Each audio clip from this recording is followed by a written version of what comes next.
Bonjour à tous. Donc, aujourd'hui, nous allons parler de l'exo 1 et 2 du TD5. TD5, on commence par l'exo 1. Donc, nous avons une balle de masse égale 250 grammes, M égale 250 grammes, qui est donc égal dans le système international à 0,25 kg, qui est lancé verticalement vers le haut avec une vitesse initiale de V, donc V de T0, égale à 1 mètre seconde. On veut calculer, donc c'est un problème comment? C'est un problème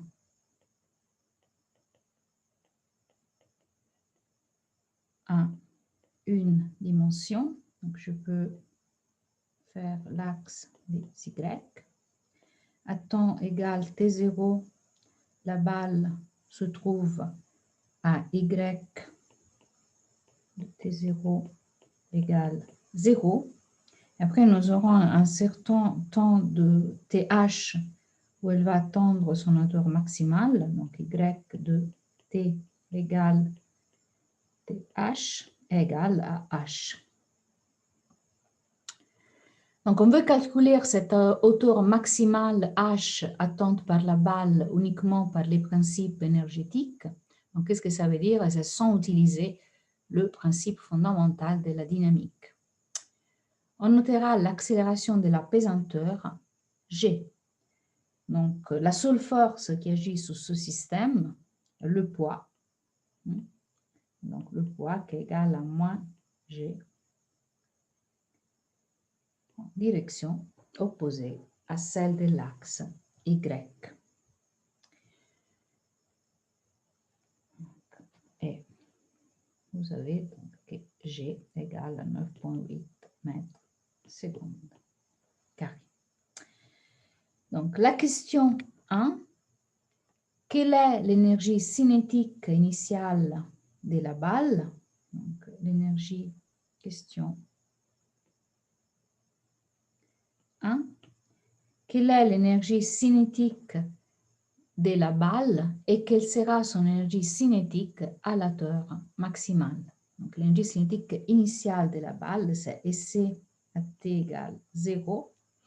Nous savons que nous pouvons écrire l'énergie cinétique comme 1 demi mv carré. Donc, dans ce cas, c'est V à T0 carré. Donc, EC à T égale 0 égale 1 demi. La masse est 0,25 kg. La vitesse à T égale 0 égale 1 mètre seconde carré. J'aurai que l'énergie cinétique à temps égal T0 égale à 0,25 kg mètre seconde sous seconde carré. Nous avons vu, c'est l'unité de mesure de l'énergie, c'est le joule. Ça va être plus ou moins 0,13 joule. Maintenant, quelle va être l'énergie cinétique à Y égale H? Donc, quand vous lancez la balle, elle atteint son hauteur maximale, elle va s'arrêter, après redescend. Donc, V de T égale TH égale 0. Donc, EC à T égale TH sera égal à 1 demi M V carré à T égale TH. Donc, si V à T égale TH égale 0, l'énergie cinétique à T égale TH sera égale aussi à 0.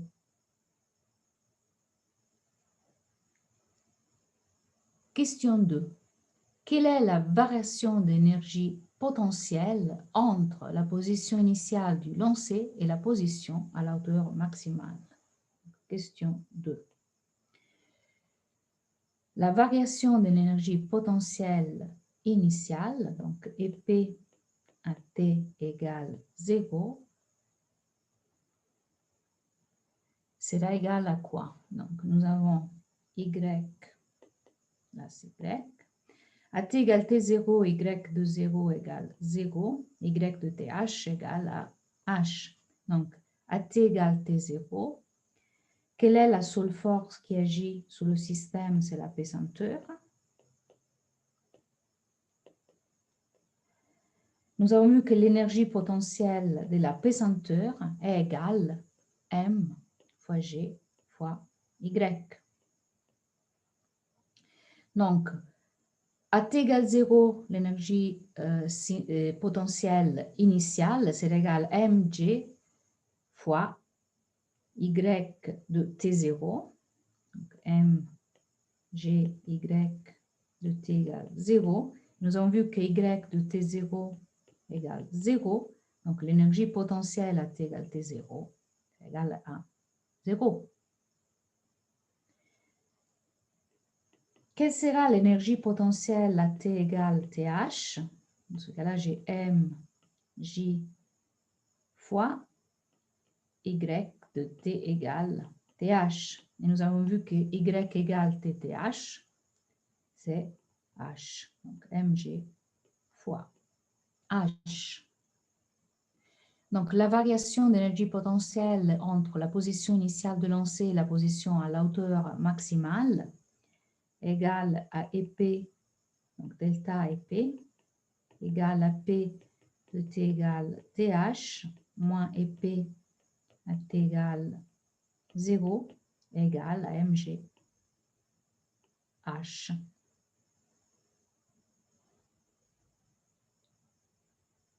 Question 3.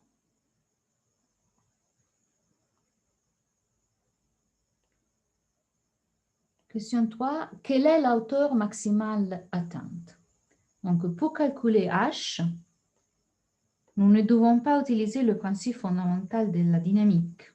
Nous allons donc utiliser la conservation de l'énergie. Pourquoi pour-nous utiliser la conservation de l'énergie dans ce cas? Parce que la seule force qui agit sur le système, c'est la pesanteur. Donc la pesanteur, c'est une force qui est conservative. Donc l'énergie mécanique du système est conservée. Donc vous avez que l'énergie cinétique à T égale 0 plus l'énergie potentielle à T égale 0 égale à l'énergie cinétique à T égale TH plus l'énergie potentielle à T égale TH.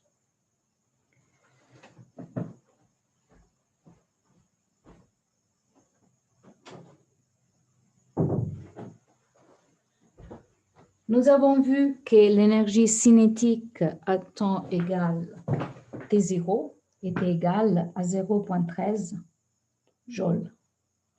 Et l'énergie potentielle à T égale 0 est égale à 0. Donc le terme de gauche est égal à 0,13 joules. Pour le terme de droite, nous avons l'énergie cinétique au temps égal TH, et nous avons vu qui est égal à 0. Et après, nous avons l'énergie potentielle au temps égal TH. Donc, nous avons vu que c'est égal à M, G, H.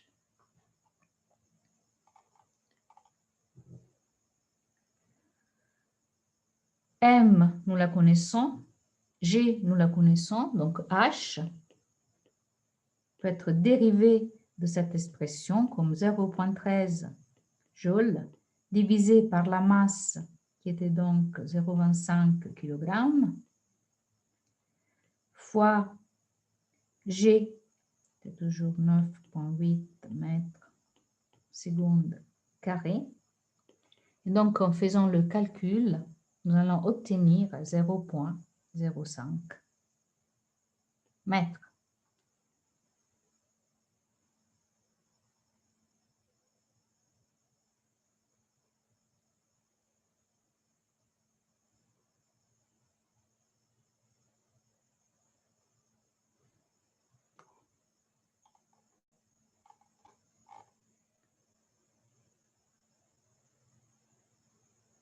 quel est le travail qui est fait par la force de pesanteur?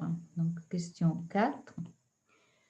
Pendant la montée de la balle, donc nous avons vu que le travail est égal à l'énergie potentielle de T égale 0 moins l'énergie potentielle de T égale TH. C'est le travail fait par la force de pesanteur, la seule force qui est présente dans le système. Donc, le travail sera égal à moins mg h, parce que le premier terme, nous avons vu, égale 0 et le deuxième terme égale mg h.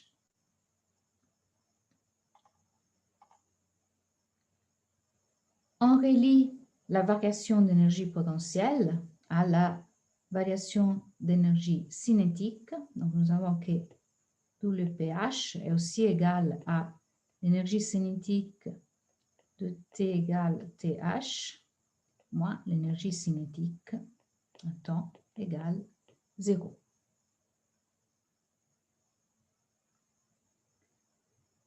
Donc, la variation de l'énergie potentielle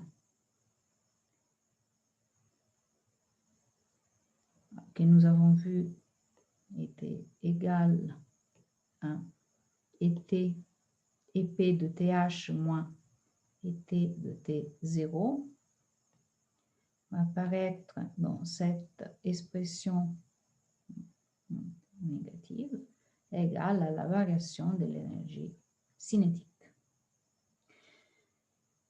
Donc, comme l'énergie cinétique augmente, l'énergie potentielle diminue et vice-versa.